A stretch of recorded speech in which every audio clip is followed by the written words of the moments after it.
ചില സെലിബ്രിറ്റീസൊക്കെ അവരുടെ കുടുംബകാര്യങ്ങൾ കുടുംബ വിഷയങ്ങളൊക്കെ പരിഹരിക്കുന്നത് സോഷ്യൽ മീഡിയ വഴിയാണല്ലേ. ഉദ്ദേശിച്ചത് കൃഷ്ണകുമാർ ആൻഡ് ഫാമിലി പേയുടെ വലിയ വിവാദങ്ങളും വിഷയങ്ങളായിരുന്നു. പിന്നെ ഇപ്പോൾ രേണുസുതിയും കിച്ചും തമ്മിലുള്ള പ്രശ്നം പിന്നെയും പൊങ്ങി. രേണുസുതി ഇപ്പോൾ കീമോയൊക്കെ കഴിഞ്ഞ് റെസ്റ്റിലാണ്. അപ്പോൾ ഇച്ചിരി അടങ്ങിയിരിക്കുകയാണല്ലോ അവരുടെ വിഷയമെന്ന് ഓർത്തപ്പോൾ അവർ തന്നെ രോഗശയ്യയിൽ ഇരുന്നിട്ടങ്ങ് കുത്തിപ്പൊക്കി കൊണ്ടുവരികയാണ് ഓരോ വിഷയങ്ങൾ. പ്രത്യേകിച്ച് അവരുടെ വളർത്തുമകൻ, അവരുടെ മകനാണെന്ന് പറയുന്നു അവർ. പക്ഷേ ഇപ്പോഴും 19 ചമഞ്ഞാലും പെറ്റമ്മയാവില്ല എന്നുള്ള അവർ തന്നെ തെളിയിച്ചുകൊണ്ടിരിക്കുകയാണ്. ആ കൊച്ചിനെ ഇപ്പോഴും അവർ കുറ്റം പറയാനാവും നാവ് വളയ്ക്കാറുള്ളൂ. നമ്മൾ ഓർക്കണത് അവർ ആവശ്യതയിലാണെന്നാണ്. പക്ഷേ ബൂസ്റ്റ് പോലെയാണ്. കിച്ചുവിൻ്റെ കാര്യം പറയുമ്പോഴത്തേക്കും അവർ അങ്ങ് ഭയങ്കരമായിട്ട് എനർജറ്റിക് ആവുകയാണ്. 11 വയസ്സ് മുതൽ കിച്ചുവിനെ നോക്കി വളർത്തുന്നതാണെന്നൊക്കെ പറഞ്ഞിട്ട് എപ്പോഴും ഒരു വളർത്തലിൻ്റെ കണക്ക് പറച്ചിലാണ് ആ കൊച്ചിനോട്. എന്നാൽ അവർ പ്രസവിച്ച മകനായ ഋതപ്പനെ വളർത്തുന്നതിലോ ആ കൊച്ചിന് ചിലവുന്നതിൽ അവരെന്തെങ്കിലും കണക്കുകൾ പറയാറുണ്ടോ? ഇപ്പം ഈയിടെ പുറത്തുവിട്ട രേണുസുധിയുടെ വീഡിയോയിൽ പറയണ്ടേ, കിച്ചു പല പ്രാവശ്യം പോലീസ് സ്റ്റേഷനിൽ പോയിട്ടുണ്ട്, എൻ്റെ വീട്ടുകാരാണ് ഇറക്കാൻ പോയതെന്നൊക്കെ. കിച്ചുവിൻ്റെ യഥാർത്ഥ പേര് പറഞ്ഞേക്കാം. ആ പോലീസ് സ്റ്റേഷനിലോ അങ്ങനെയുള്ള കേസുകളൊക്കെ ആയിട്ട് ബന്ധപ്പെട്ട ആരെങ്കിലുമൊക്കെ ചെന്ന് അന്വേഷിക്കാൻ വേണ്ടിയായിരിക്കും ഒരുപക്ഷെ ഒറിജിനൽ പേര് പറഞ്ഞിരിക്കുന്നത്. രേണുവാണ് വളർത്തിയെന്ന് അങ്ങേയറ്റം വളരെയധികം അവകാശപ്പെടുന്നുണ്ട്. അതിൻ്റെ വളർത്തുദോഷം എന്ന് തന്നെ പറയേണ്ടതുള്ളൂ. ഈ കൊച്ച് ഇത്രയധികം കേസുകളിൽ പെട്ടിട്ടുണ്ടെങ്കിൽ എന്ത് മാതൃകയാണ് സമൂഹത്തിനും സ്വന്തം മക്കൾ എന്നൊക്കെ അവകാശപ്പെടുന്ന അവരുടെ മുമ്പിലും രേണു കാണിച്ചു കൊടുത്തിട്ടുള്ളത്. രേണു പുറത്തുവിട്ട വീഡിയോ പറഞ്ഞത് ചാറ്റ് ചെയ്തേ കണ്ടോ എന്നൊക്കെ പറഞ്ഞിട്ട് പൊക്കി കാണിച്ചുകൊണ്ടൊക്കെ പറയുന്നുണ്ട്.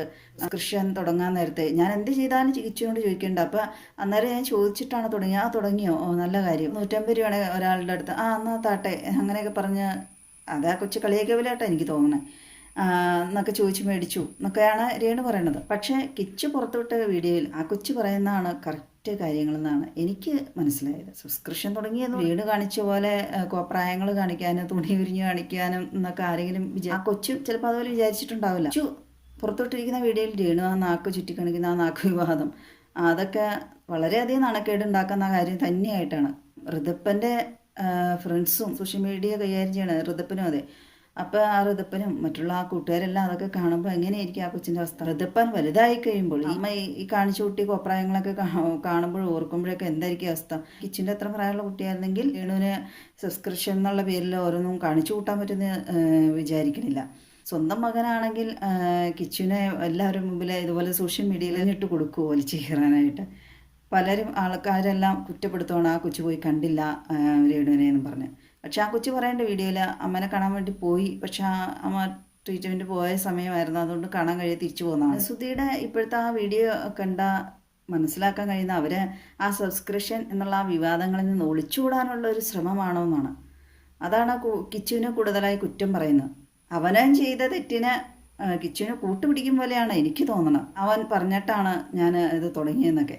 അത് ശരിയാണ്, തുടക്കത്തിൽ ആ കൊച്ച് പറഞ്ഞാണ് മര്യാദയ്ക്കായിരിക്കും അമ്മ എന്ത് തുടങ്ങിയാലും ചെയ്യുന്നത്.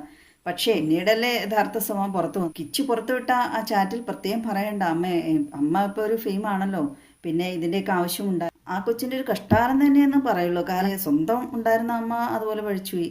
ഈ വന്നു കയറിയ അമ്മയും അങ്ങനെ തന്നെ പറയേണ്ടി വരും. കാരണം അതുപോലെ ആയിരുന്നു. ഇപ്പോൾ ക്യാൻസർ വന്നു എന്നുള്ള ഒറ്റ കാരണം കൊണ്ട് ഇച്ചിരി സഹതാപമൊക്കെ മറ്റുള്ളവർക്ക് തോന്നുന്നു. പിന്നെ ആൾക്കാർ സഹായിക്കുകയും ചെയ്യണം. രേണു പിന്നെയും പഴയ മാതിരി ഇങ്ങനെ വീഡിയോ ഒക്കെ ഇട്ട് അതിലൂടെ അധിക്ഷേപിക്കാനും എല്ലാമൊക്കെ തുടങ്ങിയിട്ടുണ്ടെങ്കിൽ ആളുകൾ ആ സഹായം നിർത്തൂലേ? അസുഖം വരുമ്പോൾ നമ്മൾ എല്ലാം മറന്ന് എല്ലാവരോടും ഒരു സ്നേഹം എങ്ങനെയായാലും ഓട്ടോമാറ്റിക്കലി വന്നു പോകും. പക്ഷേ രേണു പൂർവാധികം ശക്തിയോടുകൂടിയാണ് വൈരാഗ്യം സൂക്ഷിക്കുന്നത്. മനസ്സിലെന്തെങ്കിലും ചീത്ത കാര്യങ്ങൾ വെച്ചുകൊണ്ട് മരണപ്പെടരുത് എന്നാണ് പറയുന്നത്. നമ്മുടെ ജീവിച്ചിരിക്കുന്ന സ്വഭാവം എങ്ങനെയാണോ അത് തന്നെയായിരിക്കും നമ്മുടെ മരിച്ചു കഴിയുമ്പോൾ നമ്മുടെ ആത്മാവെന്നാണ്. ഇപ്പോൾ ഹിന്ദു വിശ്വാസത്തിലാണ് ഈ ശാന്തി കിട്ടില്ല എന്നൊക്കെ പറയും. യേശുക്രിസ്തു സെമിത്തേരിയുടെ അടുത്തൂടെ നടന്നു പോയപ്പോൾ ഭയങ്കരമാരായ പ്രേതങ്ങൾ എണീറ്റ് വന്നു എന്നാണ്. ദൈവത്തെ പോലും വിടുന്നില്ല പ്രേതങ്ങൾ, അല്ലേ? ക്യാൻസർ വന്നു എന്ന് വെച്ചുകൊണ്ട് അങ്ങനെ പെട്ടെന്ന് മരണപ്പെടുന്ന ഒന്നുമില്ല എല്ലാവരും തന്നെ. ഒത്തിരി വർഷങ്ങൾ ജീവിച്ച ആൾക്കാരെ എനിക്കറിയാം. എൻ്റെ പേരൻസിനും ക്യാൻസർ ആയിരുന്നു. ഈ രോഗത്തെക്കുറിച്ച് അറിയാവുന്നതുകൊണ്ടാണ് പറഞ്ഞത്. യൗവനത്തിൽ നിന്ന് എൻ്റെ സൃഷ്ടാവിനെ ഓർത്തുകൊള്ളാമെന്നാണ് പറയുന്നത്. കാരണം നമ്മൾ യൗവനത്തിൽ മരണപ്പെടരുത് എന്നൊക്കെ പറയുന്നു. പിന്നെ ദൈവം ഇഷ്ടമുള്ളവരാണ് ആദ്യമേ വിളിക്കുന്നു എന്നൊക്കെ പറയുന്നു. കിച്ചുവും ആശുപത്രിയിലൊക്കെ രേണുവിനെ ഒന്ന് സന്ദർശിക്കാത്തത് മനഃപൂർവ്വം തന്നെയാണോ എന്നാണ്. കാരണം വീഡിയോയിൽ കൂടെയൊക്കെ ഇത്രയധികം അങ്ങനെ അലറി പൊളിക്കുന്ന രേണു നേരിട്ട് ഈ കൊച്ചിനെ കാണുമ്പോൾ എന്തായിരിക്കും റിയാക്ഷൻ? തിരിച്ചറിവായതാണ്. അത് നാണമാനൊക്കെ ഉള്ള കൂട്ടത്തിലായിരിക്കില്ലേ. രേണു ഒരു രോഗിയായതുകൊണ്ട് രേണുവിനെ ആയിരിക്കും അന്നേരം ചിലപ്പോൾ കൂടുതൽ സപ്പോർട്ട് ചെയ്യാൻ ആൾക്കാരുണ്ടാവുള്ളൂ. ഈ കൊച്ചു ചിലപ്പോൾ ഒറ്റപ്പെട്ടു പോയി എന്ന് വരാം. പിന്നെയും കൊച്ചിന് എന്താണ് വിഷമം എന്നുള്ളത് സോഷ്യൽ മീഡിയയിൽ കൂടെ ആ കൊച്ച് പങ്കുവെച്ചു. രേണുവിന് അതും കൂടെ അറിഞ്ഞപ്പോൾ ഉള്ള കലിപ്പ് കൂടുതലായിരിക്കും ആ കൊച്ചിനോട്. രേണു എപ്പോഴും റെസ്റ്റ് എടുക്കേണ്ട സമയത്ത് എന്തിനാണ് ഈ കിടന്ന് അലറിപ്പൊളിച്ച് സ്വന്തം മനസ്സും ശരീരം എല്ലാം വിഷമിപ്പിക്കുന്നത് അല്ലേ?